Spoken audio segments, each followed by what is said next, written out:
للہ وکفیٰ والسلام علی عبادہ الذین اصطفیٰ اما بعد۔ لوگ سمجھتے ہیں کہ نعت پڑھ کر ہم نے رسول اللہ صلی اللہ علیہ وسلم کی محبت کا حق ادا کر دیا۔ اصل میں یہ نعت جو ہے یہ نعت انسان میں حضور صلی اللہ علیہ وسلم کے محبت کے جذبات کو بیدار کرتی ہے۔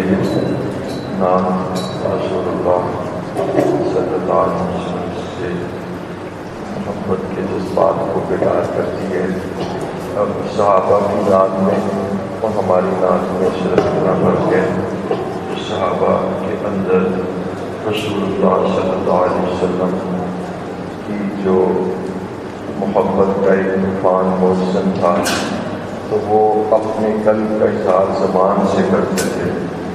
جب کسی کے حسن سے کوئی متاثر ہو جائے اور وہ اس کے قلب میں جاگزین ہو جائے اور وہ اس کا محبوب بن جائے تو جو اس کے زبان سے جو الفاظ نکلتے ہیں اس کو نعت کہتے ہیں۔ اور ہم پتہ کیا کرتے ہیں، ہم زبان سے الفاظ لکھتے ہیں اور ان کو دل میں داخل کرتے ہیں۔ جیسے کسی سے بے پناہ محبت اور عشق ہو تو زبان سے چند الفاظ کہنے کے لیے کسی ڈکشنری کی ضرورت نہیں ہوتی اور نہ کسی لینگویج کو سیکھنے کی ضرورت ہوتی ہے۔ وہ اپنے قلب کی ترجمانی کرتا ہے اور ان ترجمانی میں اپنے عشق اور محبت کا اظہار کرتا ہے، اس کو نعت کہتے ہیں۔ صحابہ کے اندر اللہ رب العزت کی یہ کبریائی اللہ اکبر موجود تھی تو وہ اس کا اظہار زبان سے کرتے تھے اور کہتے تھے اللہ اکبر، اور ہم اللہ اکبر اللہ اللہ کر کے اس کو دل میں داخل کرتے ہیں۔ اور اللہ کا شکر ہے کہ اللہ رب العزت کا نام بھی بولنا کہنا میسر آ جائے۔ کسی نے پوچھا صحابہ میں ہم میں کیا فرق تھا؟ بہرحال سوال تو بڑا ہی بے وقوفانہ تھا کیونکہ کمپیریزن دیکھیے کیسا تھا۔ تو ایک عالم نے جواب دیا، وہ یہ تھا کہ صحابہ جو کہتے تھے ان کے قلب اور اندر اور باطن میں موجود ہوتا تھا اور اس کے اظہار کے لیے الفاظ کا استعمال کرتے تھے۔ ہم محبت اور عشق کے الفاظ استعمال کرتے ہیں کہ زبان سے ادا کیے جائیں اور وہ ہمارے قلب میں منتقل ہو جائیں، بس اتنا فرق ہے۔ آپ دیکھیے کہ اگر آگ کو کاغذ پر لکھا جائے تو کاغذ نہیں جلتا، اور اگر آگ کی حقیقت کو کاغذ کے قریب لے آیا جائے تو آگ سے کاغذ بھی جل جاتا ہے اور بھی کچھ۔ تو ایک ہوتا ہے آگ، تو آگ جب کاغذ پہ لکھا جاتا ہے تو کاغذ نہیں جلتا، لیکن آگ کو جب اس کے قریب لایا جائے تو جل جاتا ہے۔ ایک ہوتی ہے میم خا با تا، کیا بنتی ہے؟ محبت کو دل پر کوئی آدمی محبت کا پوسٹر بنا کے دل پہ لگا لے تو محبت سینے میں داخل نہیں ہوتی۔ محبت کی آگ تو اندر لگی ہوتی ہے اور وہ جب اس کو زبان سے بیان کرتا ہے تو دوسروں میں بھی آگ لگ جاتی ہے۔ یہ جو ختم خواجگان ہے نا، ختم خواجگان جیسے ہم پڑھتے ہیں مختلف مشائخ کے، یہ ان کے دل میں اللہ کی محبت کی آگ لگی ہوتی ہے اور وہ کبھی آگ سے وہ بیان کرتے ہیں حسبنا اللہ و نعم الوکیل، اب اللہ تعالیٰ سے اپنی معیت اور تعلق اور قربت کو بیان کرتے ہیں، میرا صرف اللہ، اور کبھی کہتے ہیں انا للہ و انا الیہ راجعون، اللہ میں صرف تمہارا ہوں اور اللہ تعالیٰ میں آ رہا ہوں۔ انا للہ و انا الیہ راجعون کا مطلب ہے اللہ جی میں آ رہا ہوں آپ کے پاس۔ انا للہ، میں تو ہے ہی اللہ کا، اللہ جل شانہ کی جانب سے آیا تھا اور تھا بھی اللہ کا۔ انا للہ، یہ ساری درمیانی زندگی جو تھی میری پیدائش اور موت کے درمیان، یہ زندگی انا للہ، میری زندگی تو آپ کی تھی اللہ، وَإِنَّا إِلَيْهِ رَاجِعُونَ۔ اللہ میں آ رہا ہوں، لبیک اللہم لبیک، میں آ رہا ہوں۔ یہ کل زندگی کا خلاصہ ہے، ایک زندگی کا بہت مائنر، بہت یعنی سمرائزڈ فارم میں زندگی کو ڈیفائن کیا گیا ہے۔ ہم تھے ہی اللہ کے لیے، ہم ہیں ہی اللہ کے لیے، ہم آئے بھی اللہ کی طرف سے تھے، ہم اس دنیا میں بھی اللہ کے لیے ہے۔ وَإِنَّا إِلَيْهِ رَاجِعُونَ، اور ہم اللہ کی طرف جانے والے ہیں۔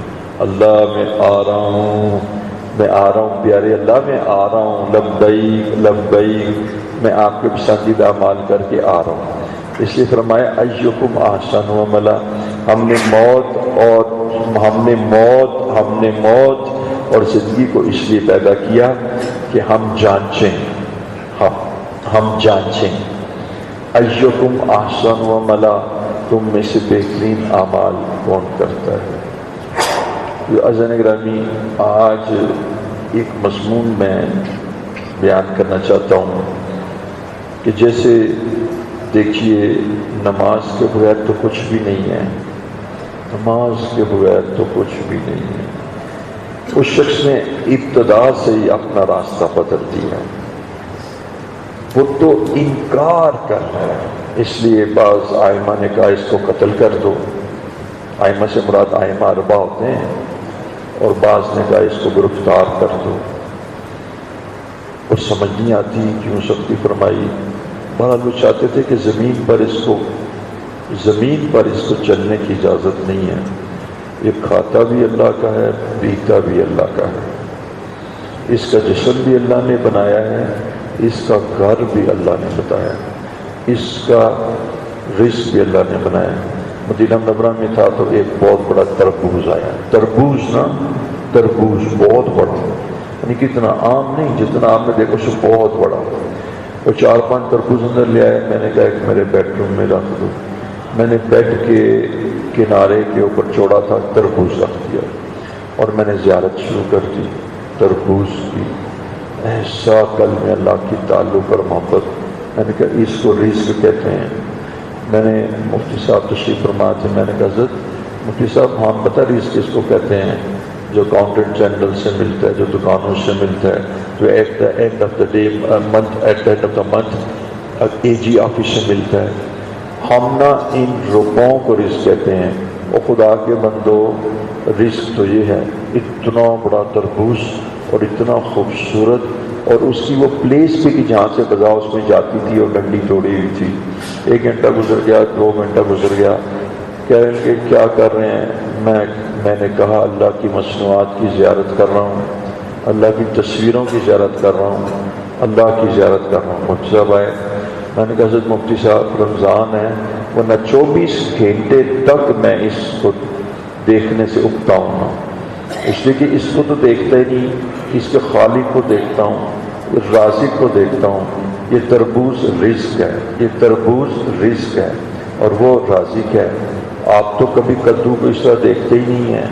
میں کدوؤں کو لے کے سامنے رکھ لیتا ہوں، اس قدر پالش، اس قدر ان کے کنٹورز اتنے خوبصورت، آپ کدو سے دیکھ کے اللہ تعالیٰ کو جانتے ہی نہیں ہیں۔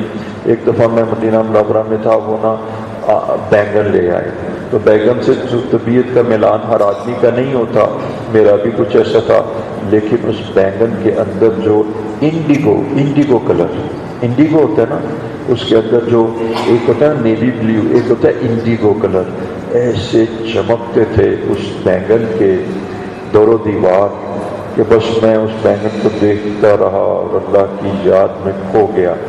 تو ہم اللہ تعالیٰ کو اس کی ان مصنوعات سے جانیں۔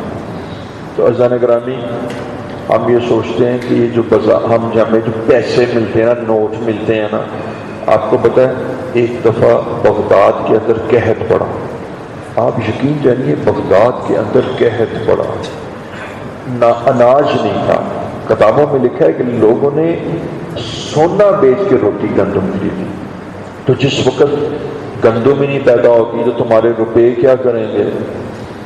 جب کدو ہی نہیں پیدا ہوں گے، جب شلگم اور گاجریں اور پیاز اور ٹماٹر، یہ اللہ رب العزت کی نعمتیں ہیں، ان نعمتوں کو جب کھایا کرو تو دیکھا کرو دیکھا کرو جو تمہاری روٹی ہے اس میں کالی مرچ ہے، اس میں سرخ مرچ ہے، اور سوئی گیس کہاں سے آئی ہے، اور جو شجر میں قرآن مجید میں آتا ہے شجر سے ہم نے نار پیدا کی ہے، سبز شجر سے سورہ یاسین کے اخیر میں آپ دیکھیں کہ اس لکڑی کو ہم نے بنایا ہے، اس کو تراشا ہے، اور پھر آپ کو پتہ ہے پہاڑوں سے فاسفورس تلاش کیا ہے، اس لکڑی کے اوپر فاسفورس لگایا ہے، اور اس کو پھر دوسری جانب بھی رگڑ دے کے جب جلایا ہے تو کیا نکلتی ہے؟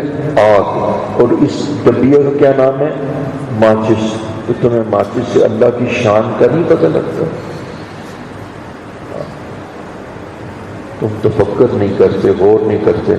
میں تو ماچس کو دیکھتا ہوں، لکڑی کو دیکھتا ہوں، لکڑی درخت سے آئی ہے، فاسفورس پہاڑوں سے آیا ہے، فاسفورس ہی سے تو بارود بنتا ہے، تو ماچس سے اللہ کو نہیں پہچانتے؟ تو اس طرح اس کے اوپر اور اس کو رگڑنے سے کیا نکلتی ہے؟ آگ۔ تو آگ کس نے بنائی ہے؟ اللہ نے۔ تو پھر اپنے اللہ رب العزت کی بڑائی کے قائل ہم کیوں نہیں ہوتے؟ اس لیے کہ ہمارے قلب پر آ گئی ہے موبائل، اور قلب پر آ گئی ہے وہ جس کا کہ 90% استعمال غلط ہوتا ہے، اس کو کیا کہتے ہیں؟ انٹرنیٹ۔ کتنے پرسنٹ غلط ہوتا ہے جی؟ 90% تو میں کہتا ہوں، لیکن جو بڑے جو اس کے اسپیشلسٹ ہیں وہ کہتے ہیں 95%۔ جو 15% اس کا استعمال صحیح کرتے ہیں وہ بھی صحیح استعمال کے ساتھ اس کا غلط استعمال بھی کرتے ہیں۔ یہ سوشل میڈیا اور فیس بک نے ہمارے ینگسٹرز کو تباہ کر دیا ہے۔ تو جب آپ کو معلوم ہو جائے کہ آپ زہر کھا رہے ہیں، جب آپ کو معلوم ہو جائے کہ آپ کی چائے کی پیالی میں زہر ہے، تو آپ کیوں کھاتے ہیں؟ آئیے ہم ذرا پیاری پیاری باتیں کریں۔ قال اللہ تبارک و تعالی ان اللہ وملائکتہ یصلون علی النبی یا ایھا الذین آمنوا صلوا علیہ وسلموا تسلیما۔ پڑھیے، اللہم صلی علی سیدنا محمد وعلی آل سیدنا محمد وبارک وسلم۔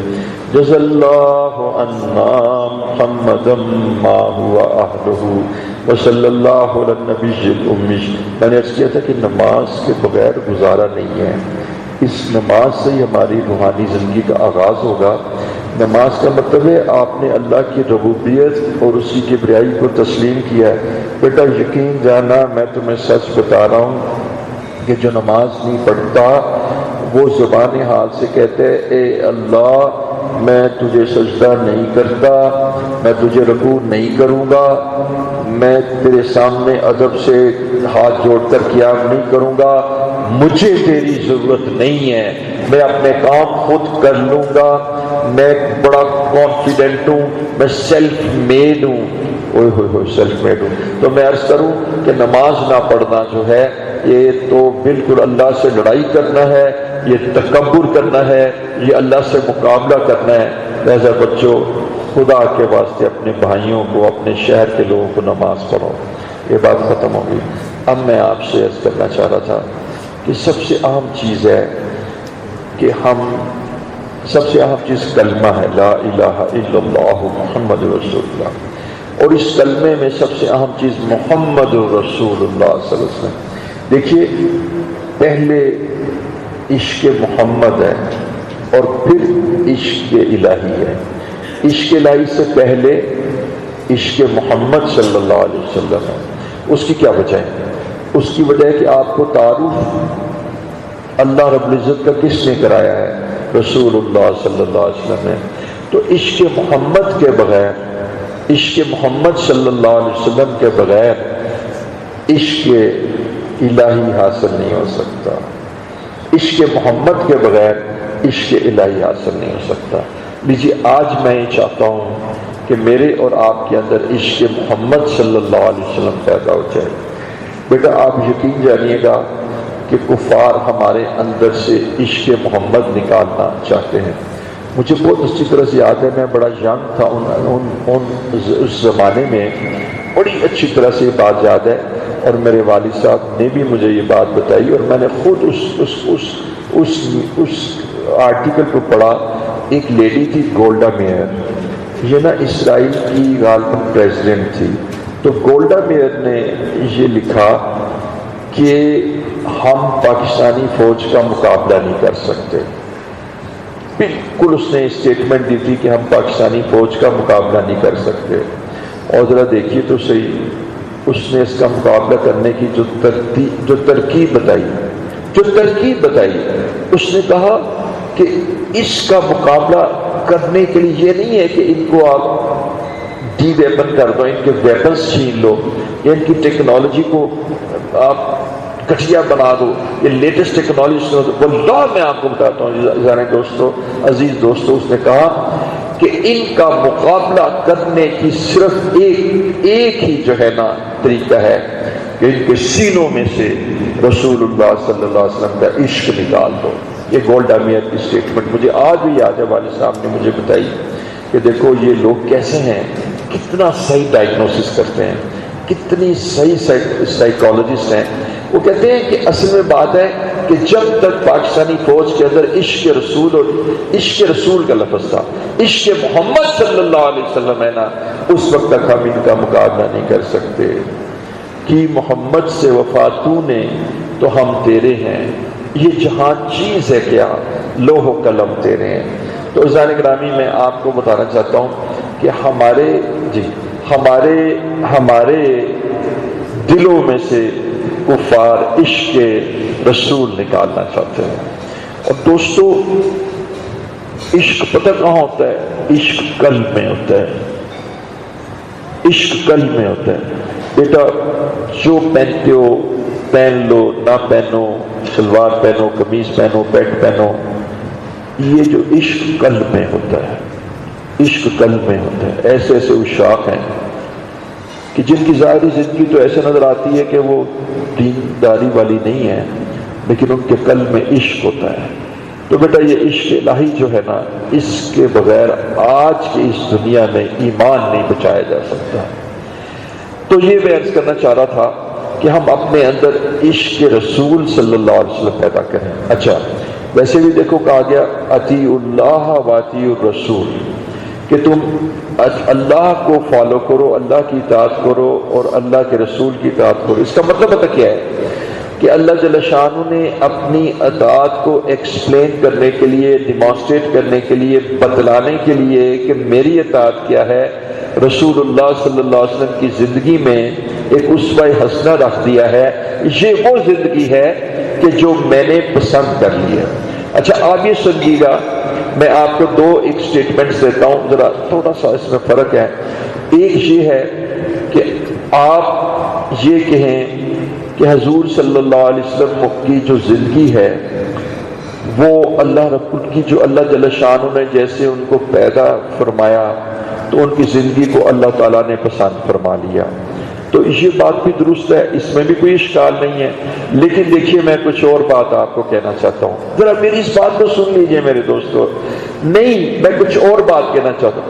وہ زندگی جو اللہ کو پسند تھی، اللہ رب العزت نے اس زندگی کے لیے رسول اللہ صلی اللہ علیہ وسلم کو پیدا کیا تھا. اچھا پھر واضح کروں، اللہ تعالیٰ نے وہ زندگی حضور صلی اللہ علیہ وسلم کے اندر رکھ دی تھی، وہ عادات، وہ اخلاقیات، وہ معاشرت، وہ طرز زندگی، وہ عبادات کی کیفیات، وہ اصل عقائد اور وہ زندگی گزارنے کا طریقہ، وہ عاجزی، وہ عبدیت، وہ نیاز مندی جو اللہ جل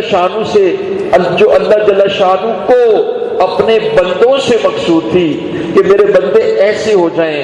وہ زندگی اللہ رب العزت نے خود بنفس نفیس خود وہ زندگی جو اللہ کو پسند تھی، وہ زندگی اللہ رب العزت نے خود رسول اللہ صلی اللہ علیہ وسلم کے اندر رکھ دی تھی، حضور صلی اللہ علیہ وسلم کے اندر پیدا کر دی تھی. اللہ جل شانہ کو جس طرح ہنسنا پسند تھا وہ ہنسنا رسول اللہ کے اندر رکھ دیا تھا. اللہ رب العزت کو جس طرح چلنا پسند تھا وہ چلنا حضور صلی اللہ علیہ وسلم کا چلنا اس کے مطابق بنا دیا تھا. اللہ رب العزت کو جس طرح سونا پسند تھا اس طرح کا سونا حضور صلی اللہ علیہ وسلم کو دے دیا تھا. اللہ رب العزت کو جس طریقے سے کھانا پسند تھا اس کھانے کا وہ طریق جو اللہ کو پسند تھا، وہ کوئی بندوں کے اوپر کوئی فرض واجب بھی نہیں کیا تھا کہ جیسے حضور چلتے ہیں ویسے چلے، جیسے حضور لیٹتے ہیں ویسے لیٹے۔ یہ بندوں کے اوپر کوئی اللہ رب العزت نے فرض واجب نہیں کیا تھا۔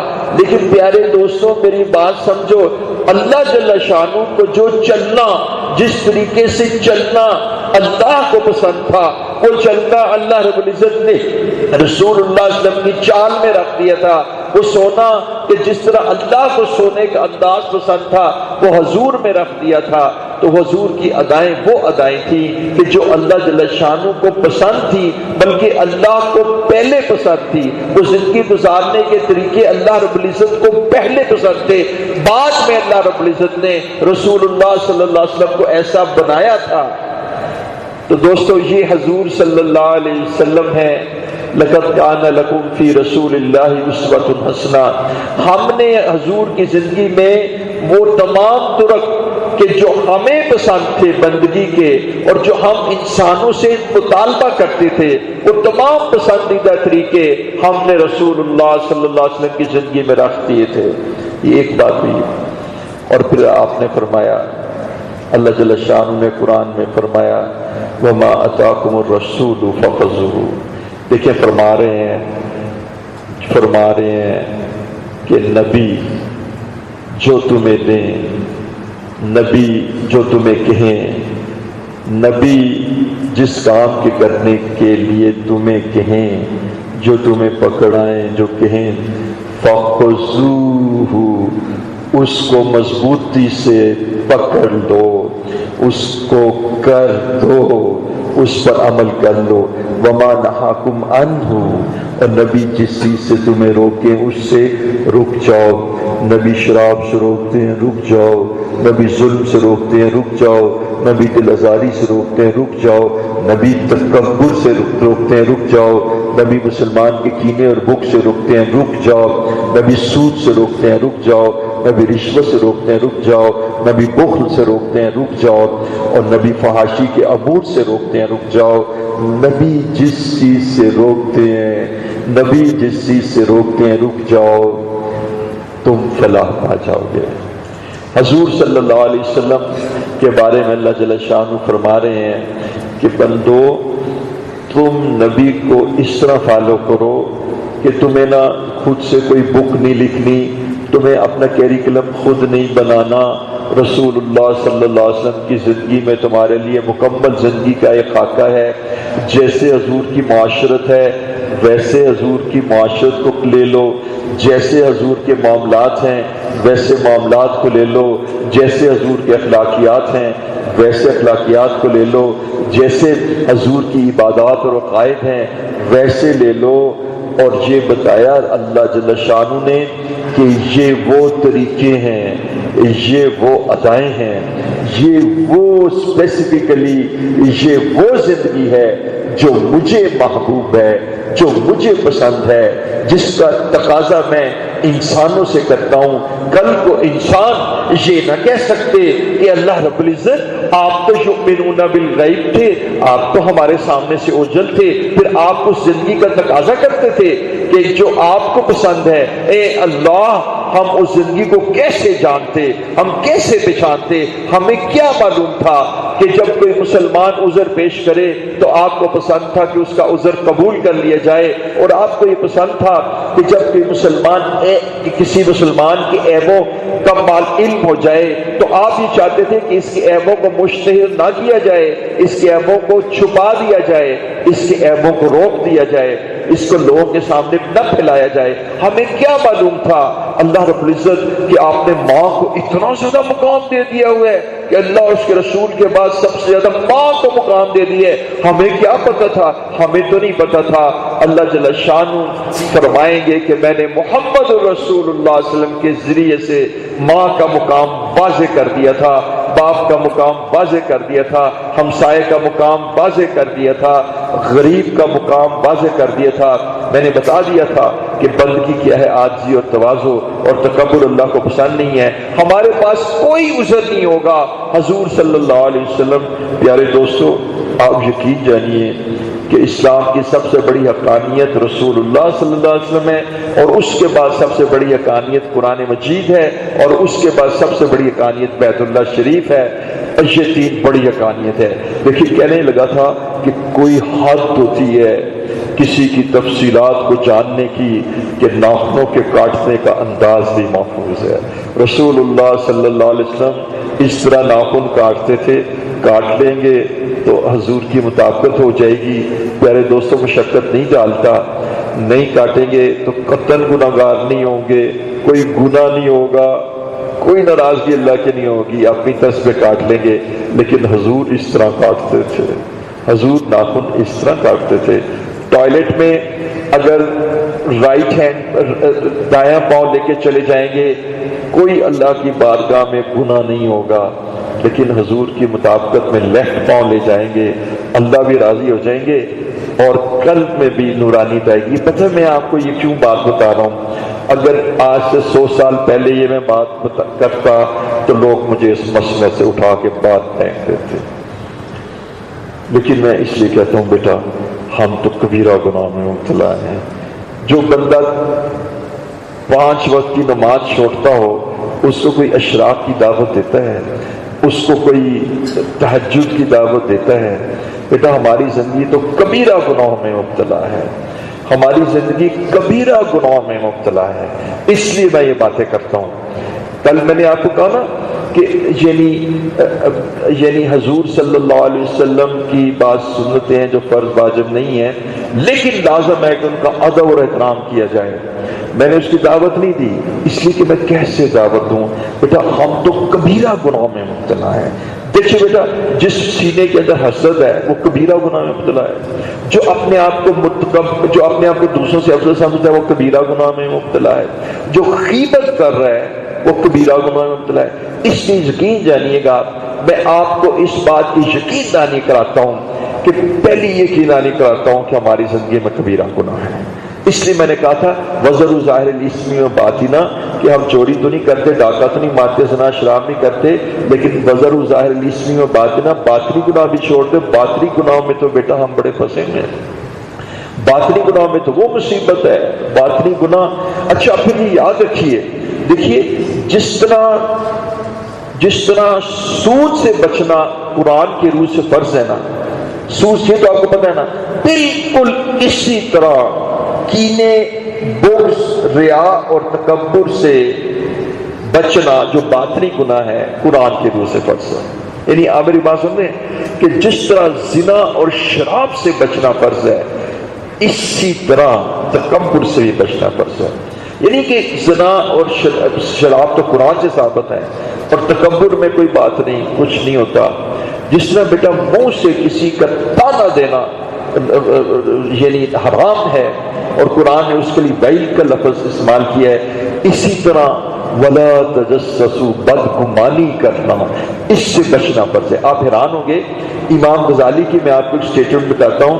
امام غزالی کہتے ہیں کہ شراب کا نشہ 2-4 گھنٹے بعد اتر جاتا ہے، اور پھر شرمندگی ہوتی ہے، پھر اللہ تعالیٰ سے نا وہ معافی مانگتا ہے اور اللہ تعالیٰ اس کو معاف کر دیتے ہیں۔ اچھا لیکن بدگمانی کا نشہ تو موت تک رہتا ہے۔ اب دیکھیں 2 بھائیوں میں سے ایک معاملہ ہوا، ہماری میں نے دور ایک خاندان میں سے دیکھا، بس ایسے ہی تھا جی کہ ایک کی لڑکی تھی، ایک کا لڑکا تھا، انہوں نے نہیں دی۔ سگے بھائی 20 سال بدگمان رہے، 20 سال تک بدگمان رہے۔ تو امام غزالی کہتے ہیں کہ یہ جو شراب کا نشہ ہی تو 2-4 گھنٹے کے بعد اتر کے تم اس کی استغفار کر لیتے ہو، بدگمانی، کیونکہ قرآن نے کہا ہے کہ بعض جو بدگمانیاں ہیں، بعض جو یعنی تجسس ہیں، وہ اس یعنی کبیرہ گناہ ہے۔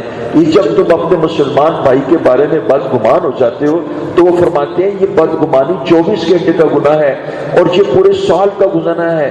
یہ بدگمانی کی کیفیت تمہارے قلب میں اس شخص کے بارے میں لانچ کر جاتی ہے، وہاں ایک ولا بنا لیتی ہے، ایک تمہارے برین کے حصے کو آکوپائی کر لیتی ہے، تم اس کے بارے میں بدگمان ہو جاتے ہو اور تم سے جا کے پوچھتے بھی نہیں ہو اور نیگوشیٹ بھی نہیں کرتے، اور اتنا ٹیمپریچر ہائی ہوتا ہے کہ نیگوشیشنز میں آپس میں لڑائی ہو جاتی ہے، کوئی آدمی ٹھنڈے دل سے سوچتا ہی نہیں۔ میں آپ کو سچ بتاؤں 20 سال تک وہ بھائی نہ ملے ایک دوسرے سے، 20 سال تک صرف اتنا ہی تھا کہ ان کا بیٹا انگلینڈ میں تھا، وہ لیٹ آنا تھا، فیل ہو رہا تھا، تو جس وقت اپنا یعنی انہوں نے کہا بھی ہاں بچی انتظار نہیں، انہوں نے اب شادی کر لی۔ اس کی وجہ سے ایک دوسرے سے وہ ذرا سی بات پر برسوں کے یارانے گئے، لیکن اتنا تو ہوا کچھ لوگ پہچانے گئے یہ اندر کی غلاستیں ہیں۔ تو اس لیے امام غزالی فرماتے ہیں بدگمانی کبیرہ گناہ ہے۔ اپنے مسلمان سے بدگمان ہو گیا بیٹا، اس لیے کہ اس بدگمانی کے بعد نا قطع تعلق ہو جائے گا، اور قطع تعلق کرنے والا جنت میں داخل نہیں ہوگا، اور اس بدگمانی کی وجہ سے سینے میں کینہ آ جائے گا، اور کینہ تو مسلمان کا آنا کبیرہ گناہ ہے۔ لہذا بعض ایسے گناہ ہیں کہ جو اتنے یعنی اتنی فریکوینٹلی میں کہتا ہوں کہ ہمارے اندر ایک دوسرے سے ہوتے ہیں، خاندانوں میں آپس میں ہوتے ہیں، کبھی خدا بچائے بہو ساس میں ہوتے ہیں، اور کبھی آپس میں بھائیوں میں ہوتے ہیں، اور کبھی رشتہ داروں میں ہوتے ہیں۔ یہ بدگمانیاں اور یہ نفرتیں اور یہ رنجشیں اور یہ غیبتیں اور یہ دوسروں کی برائیاں، یہ سب کبیرہ گناہ ہے۔ یہ پتہ ہے میں آپ کو کیوں کہہ رہا ہوں کہ آپ نیک لوگ ہیں، آپ کہیں گے ہم تو گنہگار ہیں۔ اور یاد رکھیے گا کہ پیارے بچوں، اس وقت تک توبہ قبول نہیں ہوتی جب تک انسان اپنے آپ کو مجرم نہ سمجھے، اور سمجھے کہ میں مجرم، یہ گناہ جرم ہے، میں ان گناہوں کے جرم میں مبتلا ہوں، اور اس پر اس کو ندامت اور شرمندگی نہ ہو، اس وقت تک اس کے گناہ معاف نہیں ہوتے۔ تو یہ بات میں آپ کو واضح طور پہ بتانا چاہتا ہوں، آپ میری اس بات کو یاد رکھیے کہ ہم کبیرہ گناہ میں مبتلا ہیں۔ تو کبھی جمعے کے بعد میں آپ کو کوئی یہ نہیں کہے گا، نہیں نہ کہے گا، سارے اٹھ کھڑے ہوں گے کہ جیسے کبیرہ گناہ کرنے ہیں، تو بیٹا میں تو کبیرہ گناہ میں مبتلا ہوں۔ اس لیے میرا کبیرہ گناہ یہ ہے کہ مجھے ڈر لگتا ہے میں کسی کی دل آزاری نہ کر دوں، بس سچی بات۔ مجھے کبیرہ گناہ کا میں جو سسیپٹیبل اور جو ولنریبل میرا جو ایرا ہے نا، کہ میں کسی کی دل آزاری نہ کر دوں۔ کبیرہ گناہ ڈھا دے مندر تے ڈھا دے مسجد تے ڈھا دے جو کچھ کہندا، ایک لوکاں دا دل نہ ڈامی، میرے رب دل میں رہتا۔ اچھا اب میں آپ کو بتانا چاہتا ہوں، آپ دیکھیے بیٹا، جس چیز کو آپ نے ڈیلیٹ کرنا ہوتا ہے نا، اس کا جس چیز کو آپ نے محو کرنا ہوتا ہے، جس چیز کو آپ نے نسیہ منسیہ کرنا ہوتا ہے، اس کا طریقہ ہے کہ اس کا تذکرہ نہ کرو، اس کا تذکرہ نہ کرو، تو وہ یادداشت سے اوجھل ہوتی ہے۔ پیارے بچوں، انگلش میڈیم سکولز کے اندر اور بعض مشنری سکول کے اندر ایک اصول ہے کہ رسول اللہ صلی اللہ علیہ وسلم کا تذکرہ نہ کرو، بس۔ تو کوئی کسی کو پکڑ چھوڑا سکتا ہے؟ لیکن یہ تو ممکن ہی نہیں ہے کہ حضور کی شان توبہ، وہ تو آسمان کے پردے پھٹتے ہیں، تو وہ تو ممکن ہی نہیں ہے، آسمان گر جائے۔ اس کا طریقہ بڑا زبردست ہے، کیونکہ بڑے انٹلیکچوئلز ہیں اور بڑے پالیسی میکرز ہیں۔ اس کا طریقہ یہ ہے کہ اپنے پورے کورس میں 10 ایئرز میں، چاہے او لیول ہے چاہے جو بھی سسٹم ہے، حضور صلی اللہ علیہ وسلم کا تذکرہ نکال دو۔ جب آپ کسی کا تذکرہ نکال دیں گے تو ہمارے بچوں کو اسے انٹروڈکشن ہو ہی گئی نہیں۔ اچھا پھر کیا ہوگا کہ وہ جو آپ کے پھر وہ کیا ہوگا کہ جو آپ جوتے پہنتے ہیں، اس جوتوں کے نیچے جینز جو ہے نا وہ بڑی ہوگی، اور جینز بھی گھسی پٹی پھٹی، اور یہ بھی ایک فیشن ہے کہ جتنی گھسی پٹی پھٹی، ہاں جی، اور نہ اس کی کوئی ویلیو، اور پھر وہ نا میں نے آج دیکھا جوتوں کے نیچے بھی آئی ہوئی ہے، اور یہ بھی کوئی اسمارٹنس کا کرائٹیریا ہے۔ تو یہ رسول اللہ صلی اللہ علیہ وسلم کی سنت کے خلاف ایک مزاج بنا دیا گیا۔ اب بیٹا میں دیکھو، بخاری شریف کی حدیث میں ہے کہ اینکل سے نیچے ٹراؤزر نہیں ہونا چاہیے۔ رسول اللہ صلی اللہ علیہ وسلم نے بخاری شریف میں اس کو علماء نے واجب کہا ہے کہ ٹخنوں سے نیچے ٹراؤزر نہیں ہونا چاہیے۔ اچھا میں کچھ بات نہیں کرتا، میں تو کچھ نہیں کرتا، لیکن پیارے بچوں کہ جس وقت ہم ان کو یہ ڈیمانسٹریٹ کریں گے نا کہ دیکھو حضور صلی اللہ علیہ وسلم ارشاد فرماتے ہیں کہ بینیتھ اینکلز ٹراؤزر نہیں ہونا چاہیے، انہوں دی سمجھ وچ کچھ نہیں آئے گا۔ اور جس وقت ان کے ماں باپ کی محبت، جو ماں باپ نے ان کے قلب میں جو حضور کی محبت پیدا کی ہوگی، اس محبت کے بعد جب وہ اپنا ٹراؤزر اوپر کریں گے نا تو وہ کہیں گے اے تو بہت آکورڈ لگتا ہے، اے تو بڑا ان سمارٹ لگتا ہے، اٹ لکس انٹائڈی، ایسے چنگا نہیں لگتا، اب وہ بیچارے کیا کریں، ان کو تو تربیت ہی ایسی دی گئی ہے۔ اب دیکھ رہے ہیں جو بچیاں شروع سے سلیو لیس ان کو پلا دیا جاتا ہے، چھوٹیاں ہوتی ہیں، مفتی حضرات بھی فتویٰ دے دیتے ہیں کہ بالکل جائز ہے، ظاہر جائز ہی ہوتی ہے، بچی چھوٹی ہے لیکن اس کا ٹیسٹ ڈیولپ ہو جاتا ہے، اور الٹیمیٹلی جب وہ بڑی ہوتی ہے تو اس کو نہیں چھوڑتی، پھر وہ اس کو بہت مشقت آتی ہے۔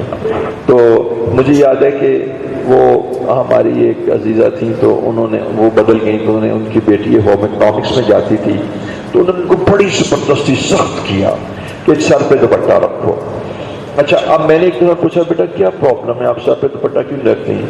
اس نے کہا مجھے اتنا آکورڈ لگتا ہے اور اتنی شرم آتی ہے سر پہ دوپٹہ رکھتے، میں نہیں رکھ سکتی۔ میں اس کی ماں سے کہا کہ اماں دیکھ، تو نا 50 سال کی ہے اور تو نے اب سر پہ دوپٹہ رکھا ہے، اور تیری بیٹی جو ہے نا وہ 21 سال کی ہے، ذرا صبر کر، اینو اینجی جان دے۔ اچھا میں کیا جی کیا ہوتا ہے؟ اس نے کہا جی مجھے لڑکیاں کہتی ہیں بڈھی مائی، بڈھی مائی۔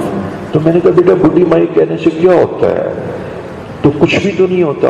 آہستہ آہستہ اس کو بتایا کہ بھی دیکھو عورت کا وقار کس سے ہوتا ہے، عورت کی جو ماڈیسٹی ہے وہ اصل چیز ہے۔ تھوڑی دیر کے بعد نا اس کو حوصلہ ہو گیا۔ میں کہ تو حوصلہ کر، انہوں ڈانٹنا، انہوں آرام نال پیار نال کیا ہے۔ تقریباً دیکھیے 1 سال بعد اس نے دوپٹہ رکھا، پھر اس نے برقع لے لیا، پھر وہ عالمہ بن گئی، اور ماشاءاللہ وہ اس نے علم دین بھی سیکھ لیا۔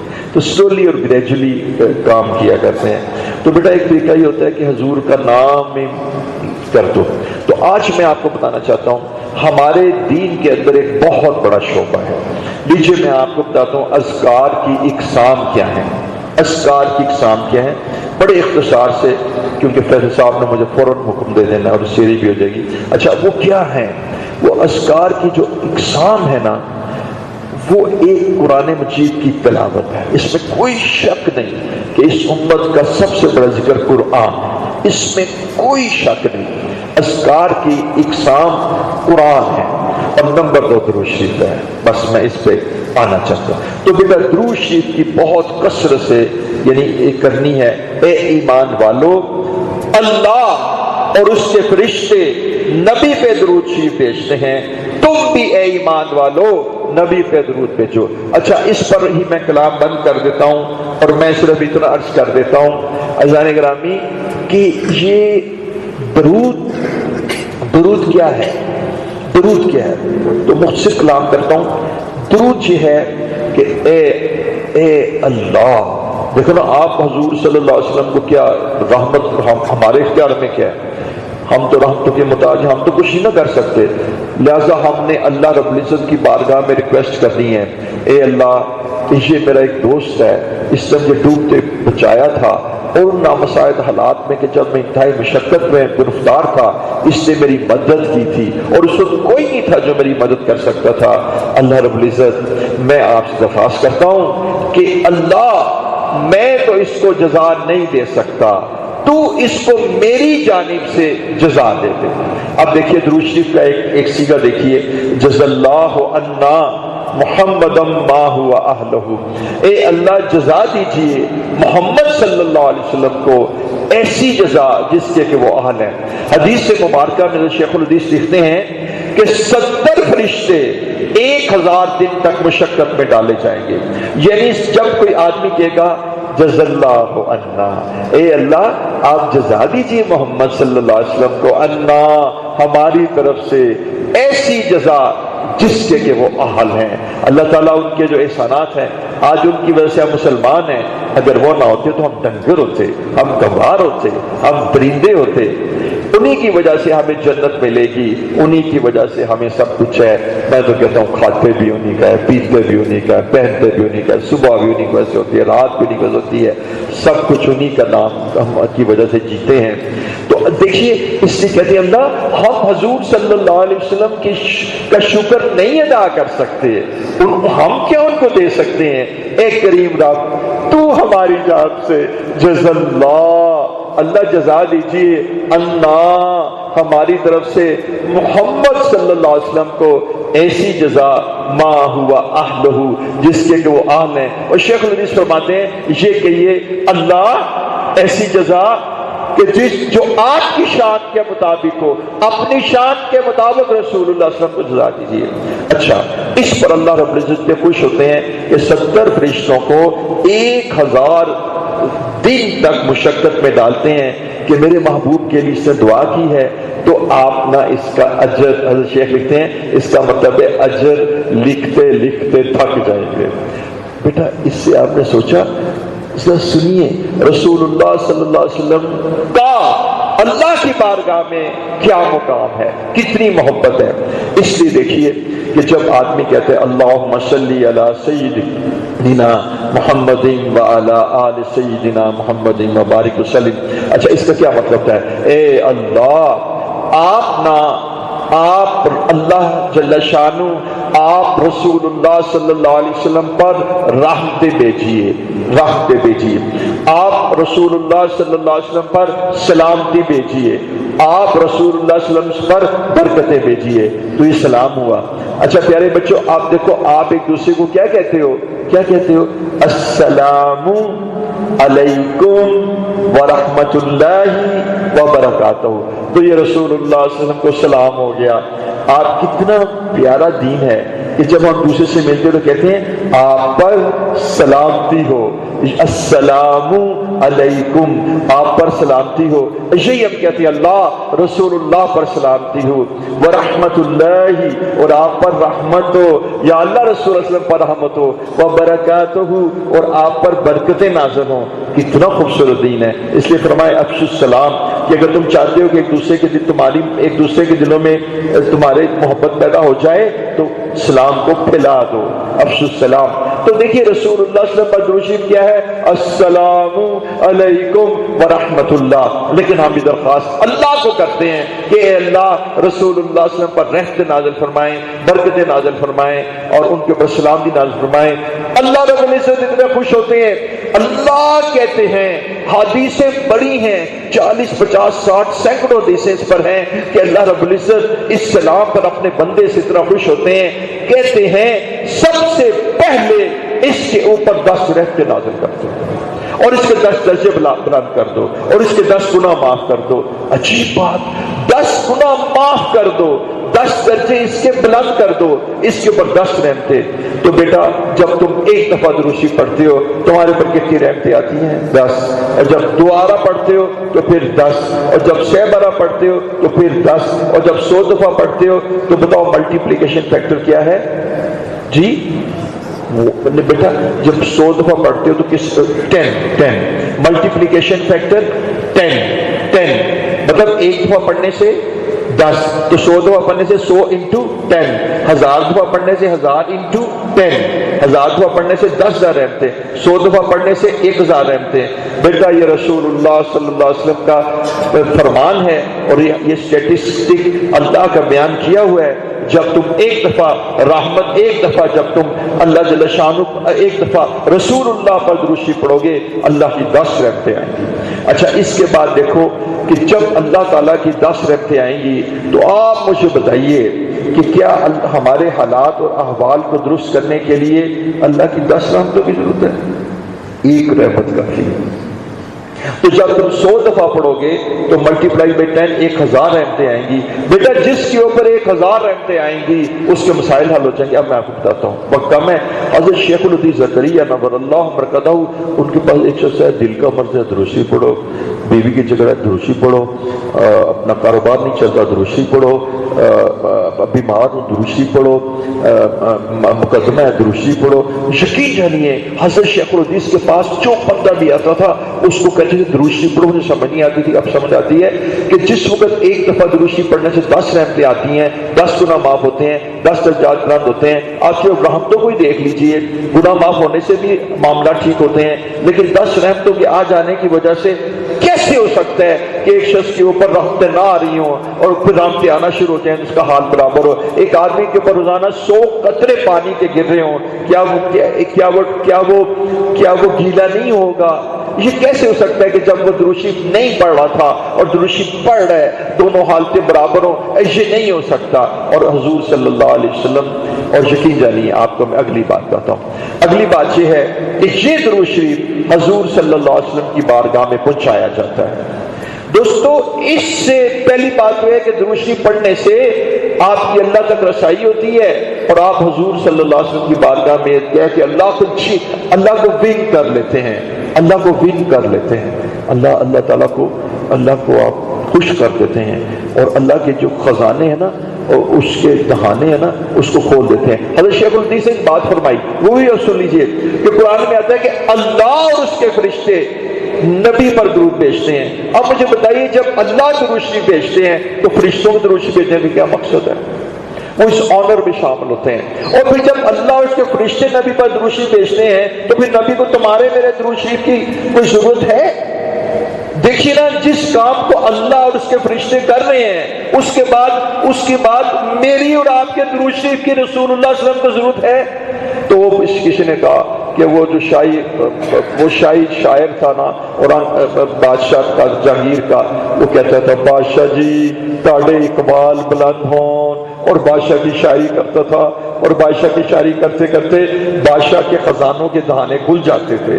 جب ہم یہ کہتے ہیں اللہ رسول اللہ صلی اللہ علیہ وسلم پر برکت نازل فرمائیے، رحمت نازل فرمائیے، اللہ سلامتی نازل فرمائیے، اللہ تعالیٰ کا ویک پوائنٹ، اللہ جل شانہ معذرت کے ساتھ اللہ کا کوئی پوائنٹ ویک نہیں ہے، لیکن میں آپ کو بتا رہا ہوں اللہ تعالیٰ اس بات پر پھسل جاتے ہیں، مچل جاتے ہیں۔ اللہ تعالیٰ اپنے محبوب کی وجہ سے کہہ دیتے ہیں کہ میرے بندے پر 10 رحمتیں نازل فرما دیجیے۔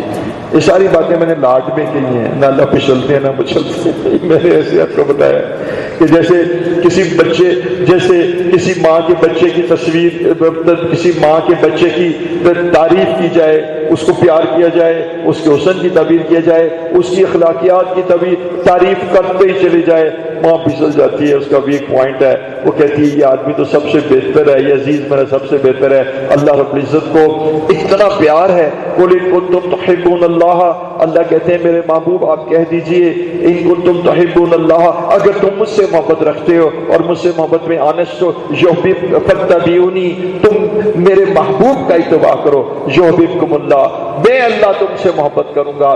دیکھیے جب رسول اللہ صلی اللہ علیہ وسلم کا اتباع آپ کریں گے تو اللہ جل شانہ فرماتے ہیں، پہلے تو فرماتے ہیں کہ دیکھو تمہاری جو مجھ سے محبت ہے نا، یہ تمہاری جو مجھ سے محبت کی باتیں ہیں نا، میں اس کو نہیں مانتا، میں نہیں اس کو مانتا۔ تم میری محبت میں سچے اس وقت ہو سکتے ہو جب میرے محبوب کا اتباع کرو، ان کنتم تحبون اللہ، اگر تم اللہ تعالیٰ کی محبت میں سچے ہو، فاتبعونی، میرا اتباع کرو، یحببکم اللہ، اللہ تم سے محبت کرے گا، اللہ تم سے محبت کرے گا۔ تو عزیزان گرامی یقین جانیے کہ جب تم حضور صلی اللہ علیہ وسلم کو درود شریف پڑھتے ہو اللہ خوش ہو جاتے ہیں، اللہ تعالیٰ بہت خوش ہوتے ہیں، اللہ تعالیٰ آپ کے اوپر 10 رحمتوں کا نزول فرما دیتے ہیں۔ اور اگلی بات وہ یہ، میں گھڑی دیکھ رہا ہوں، اگلی بات یہ کہ یہ درود شریف رسول اللہ صلی اللہ علیہ وسلم تک پہنچایا جاتا ہے۔ حدیث مبارکہ میں آتا ہے کہ جیسے تم اپنے عزیزوں کو گفٹس پیکنگ کر کے پہنچاتے ہو، گفٹس پہنچاتے ہو،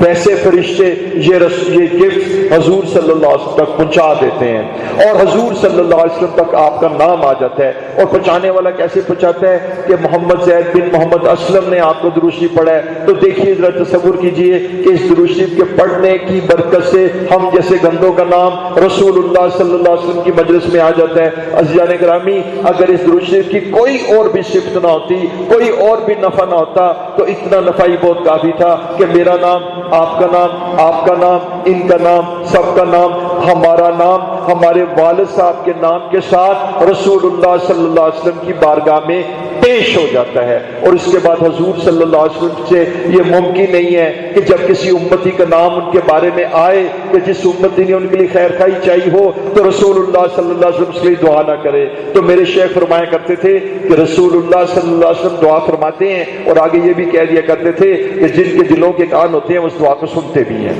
تو میں آپ کو بتانا چاہتا ہوں کہ درود شریف پڑھنے سے اللہ رب العزت کی رحمتوں کا نزول ہوتا ہے، اور درود شریف پڑھنے سے حضور کا قرب حاصل ہوتا ہے، اللہ راضی ہوتے ہیں، درود شریف رسول اللہ صلی اللہ علیہ وسلم تک پہنچایا جاتا ہے، اور حضور صلی اللہ علیہ وسلم سے قرب اور تعلق اور نسبت کا بھی ہوتا ہے۔ ہے۔ تو بس آج اتنی بات سن لیجئے کہ درود شریف جو ہے نا یہ آپ نے پڑھنا ہے تاکہ آپ کی نسبت، آپ کا تعلق، آپ کا عشق رسول اللہ صلی اللہ علیہ وسلم سے پورا ہو جائے۔ حضور فرماتے ہیں قیامت کے دن سب سے زیادہ میرے قریب وہ ہوں گے تو مجھ پر سب سے زیادہ درود شریف پڑھتے ہوں گے۔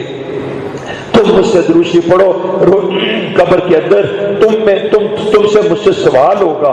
حضور صلی اللہ علیہ وسلم من نبیوں کا، حضور صلی اللہ علیہ وسلم کی شبیہ دیکھیں گے، فقہاء نے کہا ہے قبر میں سوال ہوگا یہ کون ہے؟ خدا نہ کرے کہ ہم ان سے تعلق نہ رکھتے ہوں، یہ سنت پر عمل نہ کرتے ہوں تو کہہ دیں کہ لا ادری، معاملہ وہی خراب ہو جائے گا، میں نہیں جانتا۔ تو پیارے دوستو، روزانہ 200 دفعہ درود شریف پڑھنا ہے، اور درود شریف جو میں آپ کو بتاؤں گا جو مصنون درود شریف ہے، فیض صاحب کو کارڈ دے دی جائیں گے، اس درود شریف کو آپ نے تا آخری سانس لینا ہے۔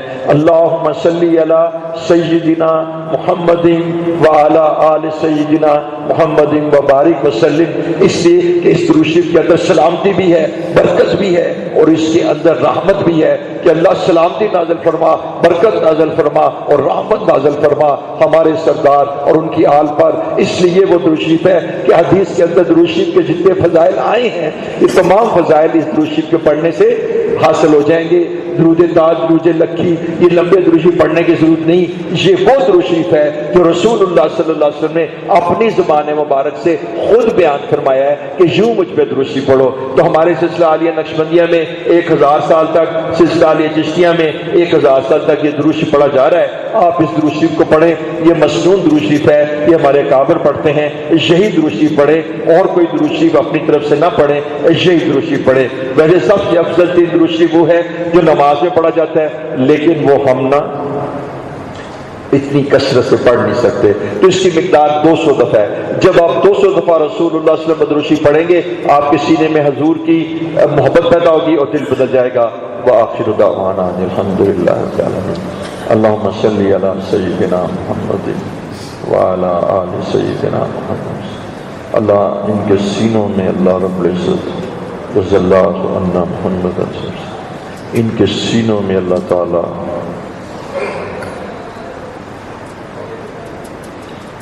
یہ ان کی کولیگ بہت بیمار ہیں، اسٹیج 4 کینسر ہے۔